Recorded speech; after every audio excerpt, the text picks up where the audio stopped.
Rennes confirme son statut de ville étudiante. Malgré une baisse démographique, les étudiants dans la métropole seront toujours aussi nombreux en 2030.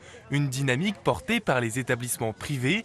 On est passé de 10 000 à 19 000 inscrits en une décennie, mais cette privatisation inquiète. Pour cet étudiant, payer le prix fort ne garantit pas la qualité des cours. On a eu énormément de changements d'intervenants pour un seul cours en fait. Ce qui fait qu'on revenait sur les bases à chaque fois.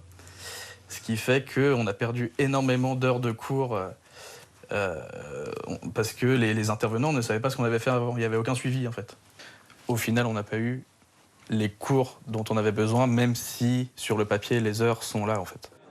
Conséquence, une fois le diplôme en poche, c'est la désillusion. Loin de l'emploi espéré, il faut enchaîner les jobs alimentaires, une urgence pour rembourser les frais de scolarité. Ils ont travaillé aussi dans la Poste ou à Morino pour essayer de subvenir à leurs besoins parce qu'ils ont fait des prêts. Ça a un peu brisé des rêves pour certaines personnes parce qu'ils pensaient qu'à la sortie de cette école-là, ils allaient avoir un diplôme, être embauchés dans des télés ou autres. L'enseignement public, lui, connaît une situation contrastée. La grande perdante est l'université Rennes 2, avec 1250 inscrits en moins sur 3 ans. Les amphis se vident, notamment en lettres, en éco-gestion et en langue.